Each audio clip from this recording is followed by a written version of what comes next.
House of Lancaster, the descendants of the sun's fragile thread, Margaret Beaufort and her 15-year-old son Henry Tudor.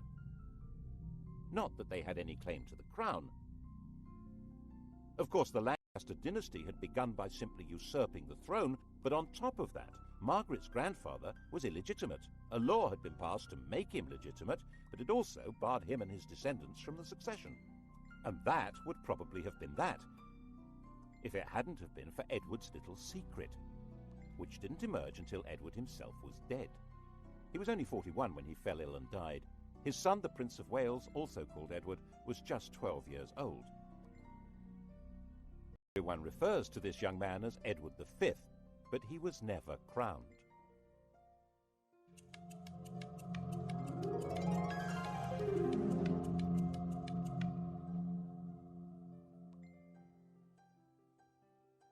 The dead king's will was clear. Prince Edward would be his successor, of course, but he would be in the care of a guardian and protector of the kingdom. That person was Edward IV's brother, Richard, Duke of Gloucester. We all know him as the most evil king in English history, the warped and twisted Richard III.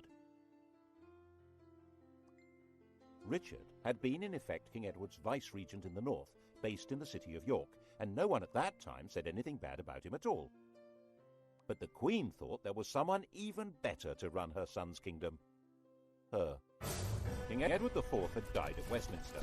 Elizabeth immediately sent her brother and other members of her household rushing up to Ludlow, where Prince Edward was staying.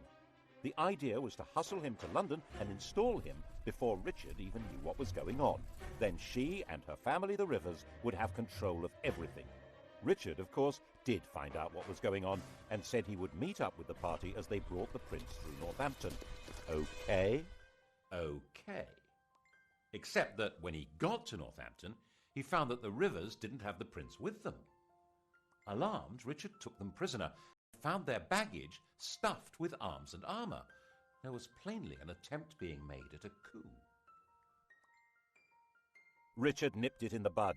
He found they'd secreted the prince in Stony Stratford, Elizabeth's family home. This was before blue plaques had been invented. Richard escorted the prince to London and installed him in the Tower of London while he set about organising the coronation. And then came the bombshell. The dead king's contract to marry Eleanor Butler had been made in front of a priest, who now decided it was time to speak. Oops! If Edward really had been betrothed to Eleanor, his marriage to Elizabeth Woodville was bigamy, and the young prince couldn't be king because he... This man, Robert Stillington, was no ordinary priest. Edward had promoted him and trusted him, making him a bishop and keeper of the Privy Seal and then Chancellor of England. But then Stillington became awfully friendly with King Edward's ambitious brother, the Duke of Clarence, and Clarence could not be trusted an inch. If Edward's children were illegitimate, Clarence would be next in line to the throne. Edward quickly had his brother sentenced to death and executed in private with no chance to make a public statement. Instead, the world was told Clarence had drowned in a butt of Malmsey, a barrel of sweet wine. Such a sad accident. And Stillington spent a year locked in the Tower. After his release, perhaps nervous of the power of strong drink, he kept his mouth shut until Edward was dead. But now he spoke, and Parliament believed him. With Edward's children illegitimate and Clarence's disinherited when he was executed, Richard was left as the proper successor. He reluctantly accepted. Well, he accepted.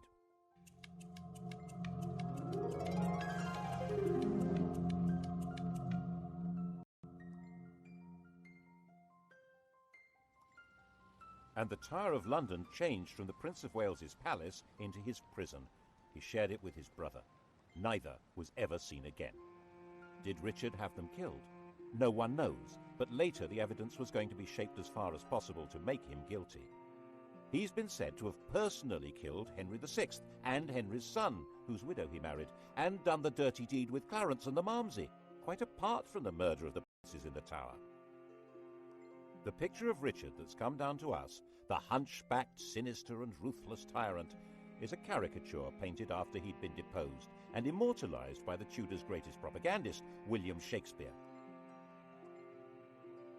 One of the buildings inside the Tower of London was even given the name the Bloody Tower to associate it with Richard's foul murder of the princes, though they almost certainly were in a different building anyway.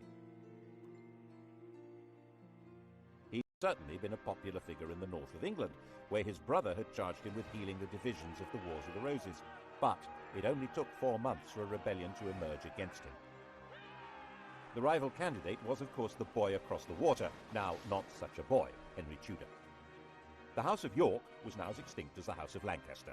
Henry Tudor was all there was for disappointed Yorkists as well as Lancastrians. And there were plenty of disappointed Yorkists. Richard gave positions, power and wealth to men he trusted, whom he'd got to know in the north of England, leaving a lot of southerners out in the cold who thought they could do much better under a more sympathetic figure. And now he came and landed at Milford Haven in Wales on the 1st of August 1485. 3 weeks later, when he came to do battle at Bosworth, his force had grown by just 3,000 men. Richard came to the battlefield as rightful King of England. Before the battle began, he held a coronation ceremony, restating his right of true succession to the crown, a right which Henry Tudor did not possess at all. Actually, given the fact that his family was specifically barred from the succession, he had pretty much less claim than anyone else there. But that's not how things were working out. Richard III was the last English king to die on a battle. The crown of England was found lying under a bush at the end of the Battle of Bosworth and placed on Henry Tudor's head. And Henry understood how you rule England. Not by winning over great nobles, they'd pretty well all been wiped out, but by winning over public opinion. The pen is mightier than the sword, especially when it tells the story of what happened.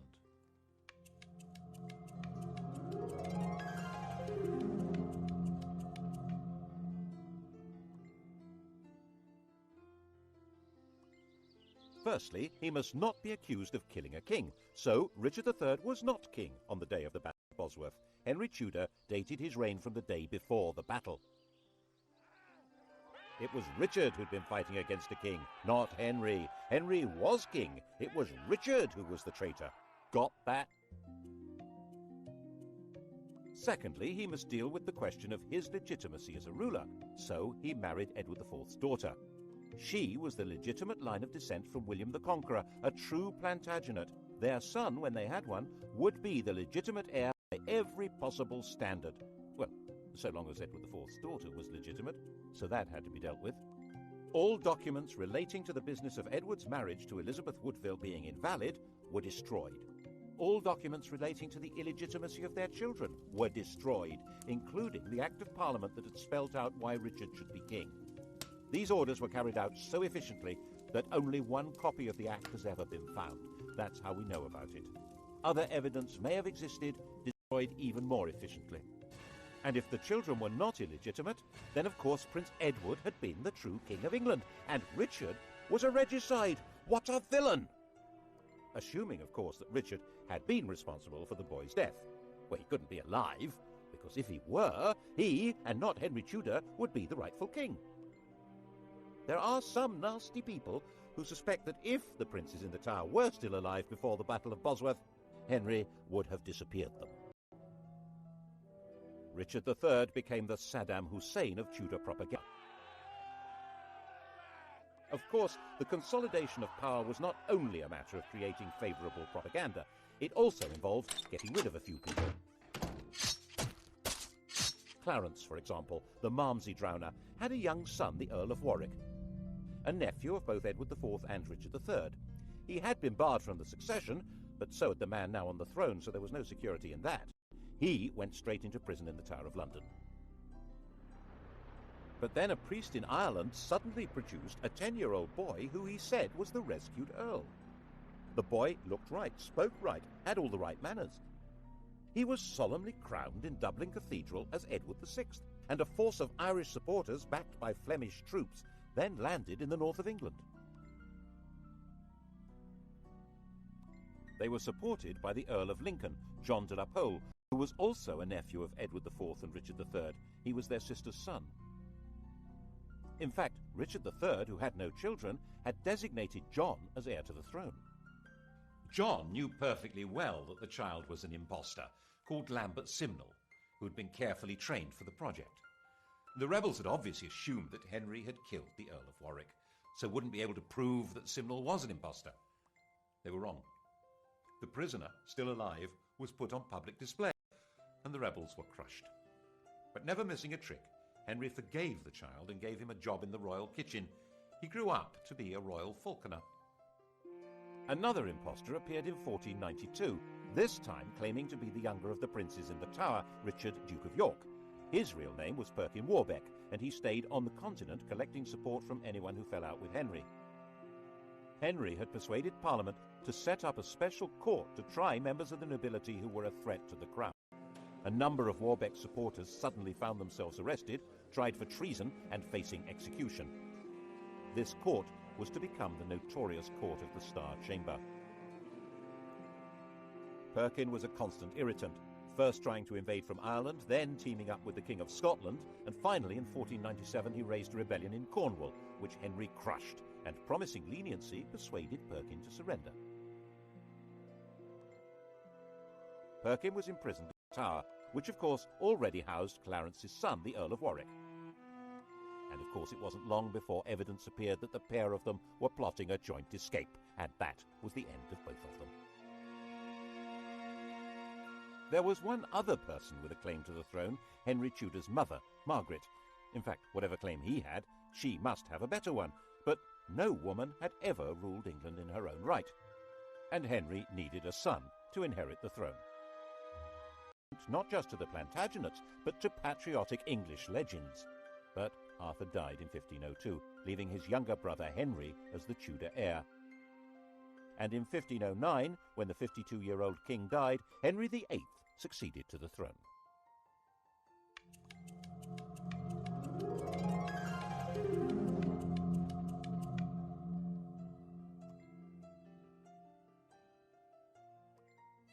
He was the perfect king, a king out of the storybooks. He was 17 years old, extremely well-educated, extremely good-looking, with polished manners and the style and physique of an athlete. He also had an unchallengeable claim to the crown, and to secure the succession, Henry VIII married the woman to whom he'd been betrothed for 7 years, Catherine of Aragon, his dead brother's widow. The Spanish worried that this was against church rules, and so the Pope granted a dispensation. In fact, this was all rubbish. While the Bible specifically forbids a man from sleeping with his brother's wife, it actually insists that he must marry his brother's widow. Anyhow, 2 years later, Catherine gave birth to a son, but the infant soon died. So did the next. In fact, the marriage only produced one child that lived, a girl called Mary. Henry was effectively all-powerful. There were no great barons anymore in England, and his father had left a well-stocked treasury. Parliament consisted to a large extent of men who depended one way or another on royal favour, and the countryside was controlled by justices of the peace who served the government. You can see the change in the very nature of power from the home of Henry's Chancellor. 50 years earlier, Edward IV's Chancellor had been a Neville, the son of the Earl of Salisbury. In those days, an Englishman's home had been his castle. Middleton Castle, actually. It was his father's home, and that great lord had also been Chancellor.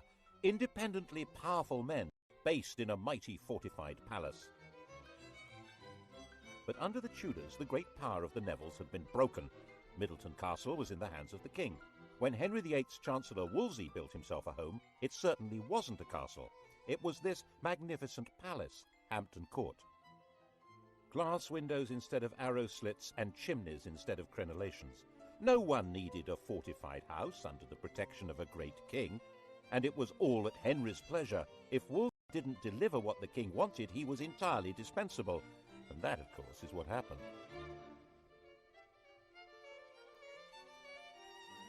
The royal marriage was haunted by the ghost of their dead sons. By the end of the 1520s, Catherine was in her late 40s, had stopped getting pregnant, and there was still no male heir, just a daughter, and England had never been ruled by a woman. Henry did a baby boy. The bride in question, Anne Boleyn, was already well installed in Henry's life. Henry, who'd already enjoyed her sister as his mistress, had wooed Anne with enthusiasm. He married her in 1533. Her coronation didn't seem to impress Londoners. Their entwined initials on the banners produced shouts of "Ha ha!" she was visibly pregnant and gave birth to a child. Drat! Another girl. She was named Elizabeth, and little Mary was declared illegitimate. The legality of this marriage must be sorted out before her next baby. That was Wolsey's job. He had to persuade the Pope that his predecessor should never have allowed the marriage to Catherine. Henry fancied himself as a theologian. He'd written an attack on Luther, which became a bestseller, and the Pope had declared him a defender of the faith. A proud boast which he stuck on the coinage and has remained there ever since. Every English monarch is fid deaf. So he told Wolsey exactly how the argument should be put to the Pope. Wolsey could probably have swung it if he'd been left alone. As it was, he failed and lost his job. And the Pope had also failed. So Henry, the defender of the faith, filed the Pope. To achieve this drastic act, having himself legally declared the supreme head of the Church in England, required an extraordinary shift in power. He had to find a way of giving the nation a voice so that it could say what he wanted. That way was through Parliament. The Church's wealth and power was hugely popular. The notion of no longer paying church taxes to Rome was really very cheery. But it wasn't as simple as that.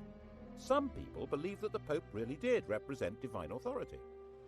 And for many others, there was a fear that the Pope might excommunicate their customers on the continent if they continued trading with them.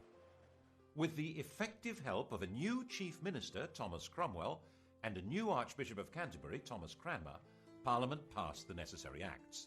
By the end of 1534, the King of England had become legally the total, overall, supreme ruler of the whole shebang. Once Henry VIII had become head of the Church in England, he was a new kind of king. One immediate consequence of the new order was that he had control of the fabulous wealth of the English Church. It wasn't just the Pope who got the sack. He closed down all the monasteries and nunneries. There weren't all that many people in them, less than 10,000 over the whole country, but there may have been 10 times that number dependent on them. And in areas such as Lincolnshire and Northumberland, there was armed rebellion. One of the rebel leaders was John Neville from that great old family of barons, but the Nevilles were no threat to the modern crown. The rebellions were crushed. And monastic lands were sold off cheap to bolster the treasury, who would loyally support the crown. The old struggle for power between the papacy and the monarchy had now been decisively settled. Becket, the 12th century archbishop whose defence of church power had led to his martyrdom, had been the most popular saint in England. Henry ordered Becket to be declared no saint, to be tried and convicted of treason, and for his bones to be burned and the dust scattered in the air. Who's in charge now, eh? What's more, in 1536 Catherine of Aragon died, meaning that the problem of the ex-queen had gone away. He and Anne Boleyn dressed in bright yellow to celebrate. But 4 months later, he was told that Anne had committed adultery. Henry was surrounded by courtiers jockeying for influence, forming alliances, factions, to do down those who might damage them. And Anne became a victim of an organized campaign by those who felt endangered by her faction. Whether it was true or not, no one knows, because Henry's fury was so total that her trial and those of her supposed lovers was a travesty.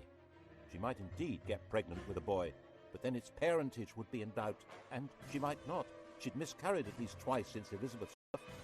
Without a legitimate son, it had all been for nothing.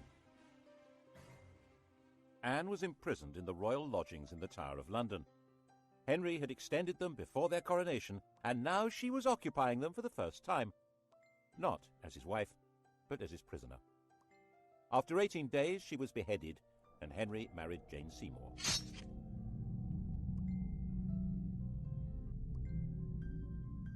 England after the death of Anne Boleyn was a kingdom like no other.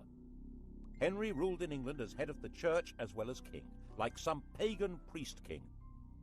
He was the judge of heresy as well as crime. He held the keys to heaven as well as to earthly promotion. That chap in the Vatican was now just referred to as the Bishop of Rome.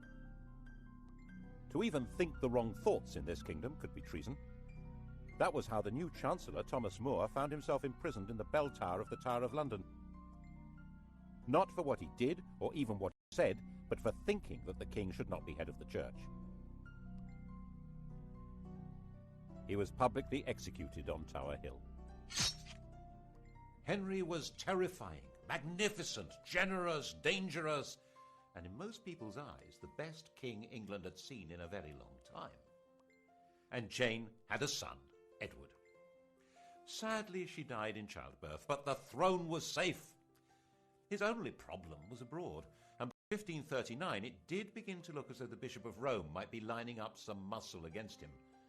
But there were now well-established and powerful Protestant princes in Germany, and on the fine old principle that my enemy's enemy is my friend, the defender of the faith, intellectual scourge of the Lutherans, had married one. Actually, neither of them was much interested in theology, or in each other.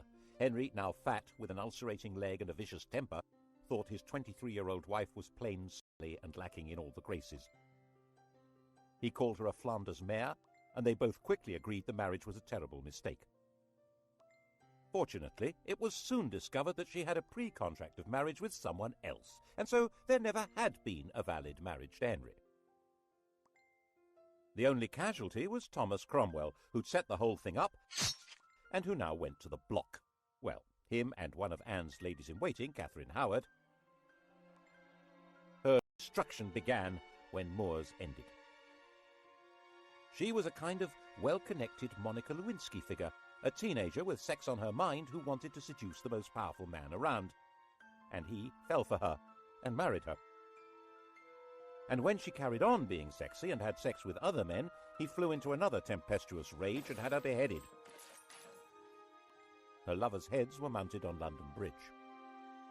Henry then decided to marry John Neville's widow, Catherine Parr. She was extremely nervous, but had no choice. She worked hard at trying to keep Henry's temper in check, moderating his ferocity towards people he thought were traitors or heretics, and persuading him to acknowledge Mary and Elizabeth as his legitimate children. His death, 4 years later in 1547, was obviously a huge relief.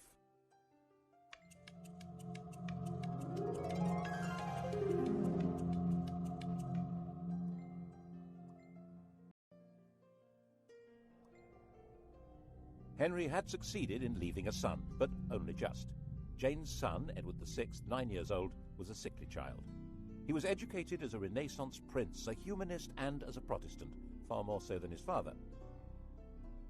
He was only a child, and government was in the hands of a council, but in a world of royal tyranny, this... So John had been talking things over with his Royal Little Highness, and they cooked up this bizarre proposal to hand the throne to John Dudley's daughter-in-law, the 15-year-old Jane Grey. She was Edward's first cousin once removed, not exactly next in line for the throne, but Protestant. The hereditary principle was a bit medieval, don't you think? Give that girl a crown. Jane knew absolutely nothing about what was being planned for her, and when she found out that she was to be queen, she fainted in shock. England had been swindled, and knew it.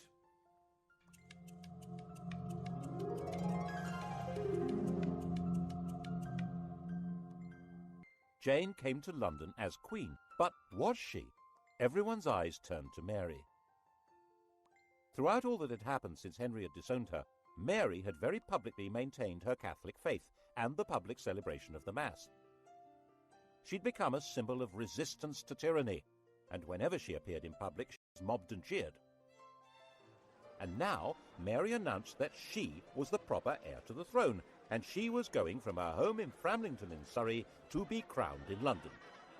The journey was a procession through villages and towns filled with cheering crowds. She entered London to the greatest street party the city had ever seen. The dancing, drinking and bell-ringing went on all night. After just 9 days as the first woman to rule England, Jane was placed under arrest by her own father, who was supposed to be her chief defender. She was imprisoned, and Mary felt obliged in the end to have Jane executed. It didn't help that her father joined a rebellion against Mary. But by then, 6 months after her triumph, many people were ready to rebel against Mary. The defiant woman who'd stood against tyranny was now on the tyrant's throne. The English didn't actually like the papacy, but Mary did. The English didn't like Spain, but Mary did. She married its king, Philip II. And the English didn't like being forced to subscribe to religious beliefs on pain of death. Mary had 277 people burned alive because of their religious opinions. Bloody Mary. Unable to have children, a bitter invalid, England's second queen died in 1558, 42 years old, the most detested ruler in all England's history.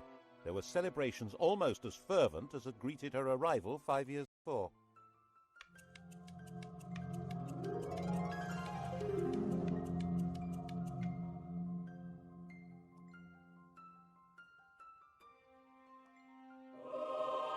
Her sister Elizabeth came to sit in that terrible seat and be crowned by the grace of God Queen of England, France and Ireland, defender of the faith and supreme head of the Church of England and Ireland, even though there was not a single yard of French soil actually ruled by England.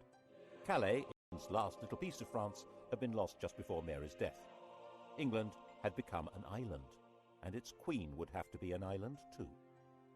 She couldn't marry because that would create a king who would be either a foreigner like Philip or an opportunist courtier who'd come trailing faction and enemies in his wake.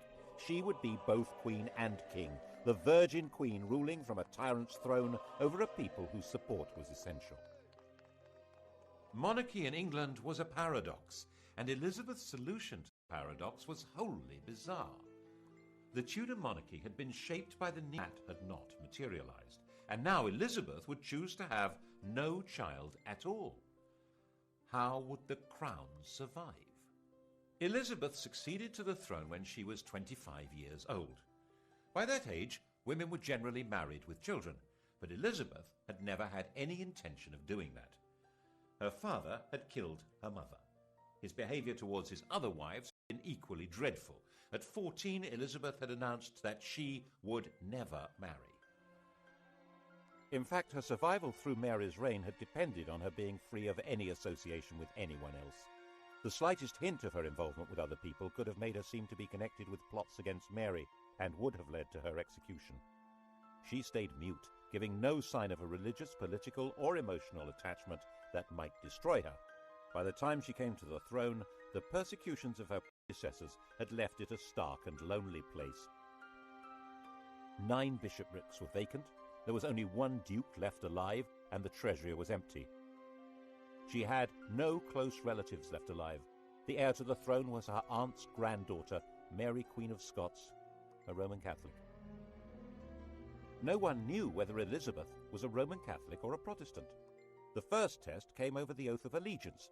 Elizabeth insisted that, like her father, people must acknowledge her as head of the church. The bishops, Roman Catholics appointed by Mary, said that in that case none of them would allow her a coronation. Well, all except for the Bishop of Carlisle. He did the honours, and the popular acclamation for the new queen was terrific, and she shouted back, "God a mercy, good people." Elizabeth interpreted her religious role in a new way. She declared that she didn't mind whether her subjects were Catholic or Protestant, so long as they were loyal. She'd survived by being very careful about what she said and did, and that was how she coped with sovereignty. She dared not marry or be touched by scandal, but her every move was watched like any modern royal, maybe more so. To the extent that her laundresses were bribed by ambassadors who wanted to know whether her periods had stopped in case she was pregnant. She made herself look splendid, held magnificent pageants, and eventually seemed to be holding the kingdom together without the rebellions, persecutions, and massacres that had become regular features of English life. She managed this in partnership with an immensely loyal and capable minister, William Cecil, and constantly teasing the world with a showy flirtation with the Earl of Leicester, Robert Dudley. But the love affair she really encouraged was to have the nation adore her. In poetry, paintings, and theatre, she was Gloriana, the magical beauty to whom loyalty and love were equally due, and who had no a Catholic plot to replace her with one of the grandchildren of Henry VIII's sister Margaret, either Mary Stuart, Queen of Scots, or Henry Stuart, the Earl of Darnley. Both of them had a valid claim, as not only was Elizabeth excommunicated, she was arguably illegitimate. They were carefully encouraged to maneuver themselves into helplessness. Mary was the more dangerous. She'd been Queen of France until her husband's death, and a ruler of Scotland who had French backing would be a danger to England even without the religious issue. But Mary's education had been unlike Elizabeth's. She'd not lived in fear of her life, but in the indulgent French court. This was not a good preparation for life in Britain, a land of conspiracies and killings. Darnley was a weak man in a weak position. a good-looking, unstable lout. What happened next looks like a cunning plan. Elizabeth pretty much obliged the 19-year-old Darnley to visit the 22-year-old widow Mary, having ordered him not to marry her. The result was totally predictable, and Darnley was a total liability to Mary. Dim-witted and resentful of his lack of power, he was also furiously jealous, and when he thought her advisor Rizzio was having an affair with Mary, he joined a plot that had Rizzio murdered in front of her. She now viewed Darnley, the patsy in all this, with hatred and contempt, and was herself complicit in the plot that murdered him with an explosion. She ended up fleeing her own kingdom and throwing herself on Elizabeth's mercy, ultimately a bad place to be. Elizabeth was half the time sure that Mary should be executed to deprive Catholic plotters of a candidate for the throne, and half the time sure that she should do no such thing. Ruling queens were rarer than hen's teeth. For one to kill another really wasn't good. She signed the death warrant, but in a state of real distress. Mary and Darnley had a son, James, and he was now the virtually incontrovertible heir to Elizabeth's throne. She wrote to him confirming that and apologizing for what she'd done to his mother. The very idea that it was legitimate to kill a crowned sovereign was extremely dangerous. Elizabeth was deeply concerned with the rights and powers, the prerogatives of the sovereign. She was very wary of Parliament, which in her view treated every request for taxes as a blackmail opportunity to give itself powers of government. So she tried very hard not to ask for taxes, and her government was parsimonious, mean as possible, and then some. She was determined to protect royal authority. She refused to allow Parliament to refer to England as a state. She said it sounded too much like something to do with the States General, the parliamentary body that ruled the Dutch Republic. That republic, it was her ally in her struggle to keep England out of Spain's clutches, but she was nervous that its political ideas might be catching. England was a kingdom. It happened to be ruled by a queen, but as she famously said, one who had the heart and stomach of a king. Of course, Elizabeth's greatest moment was when she managed to see off the Spanish Armada, when Philip II, by far the most powerful ruler in the world, assembled a vast fleet to collect an invasion army from the Low Countries and bring England back into the Roman Catholic Church. The English fleet, genuinely patriotic, genuinely daring, skillfully harried the Armada to prevent it finding a safe anchorage where it could make contact with the landing force.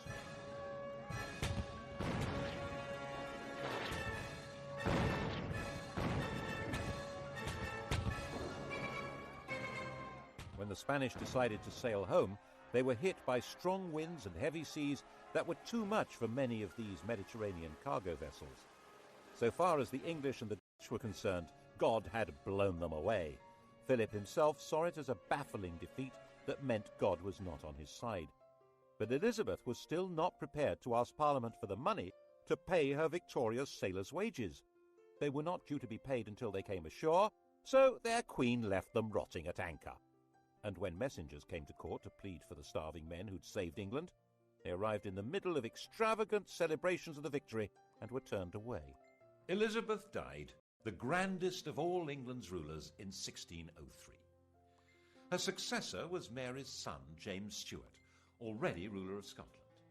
He had inherited glory, but with it an empty treasury and an isolated kingdom. In the next programme, we'll see what the Stuarts did with this poisoned chalice.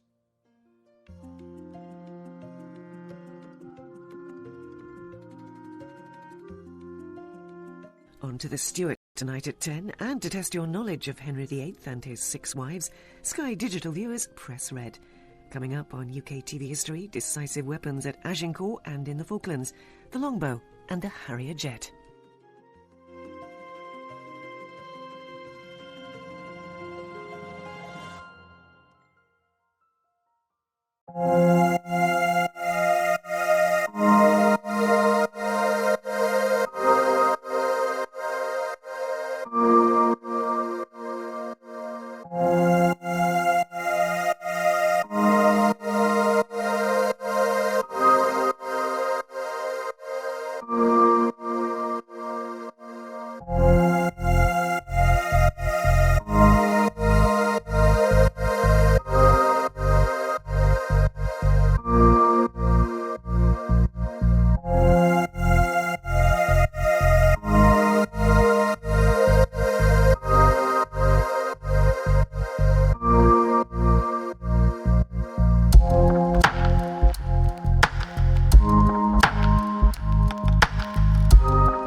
he'd invested all his hopes. Kiss in Hereford Marketplace.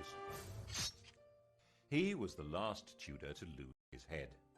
But as we all know, the Tudors would take up this approach to problem solving themselves, you might say, with a vengeance.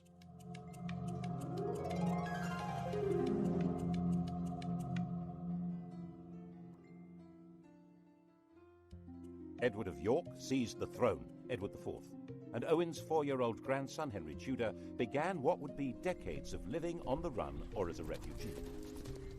But 3 years later, King Edward did something that would eventually give Henry Tudor everything Owen had wished for. He fell in love, and that began a chain of events which altered all England's history.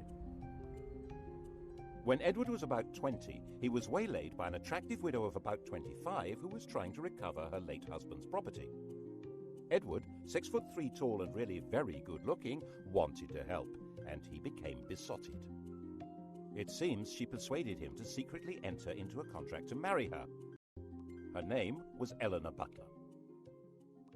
About a year later, in 1464, another attractive widow, 26 years old, pulled the same stunt, and Edward did it again.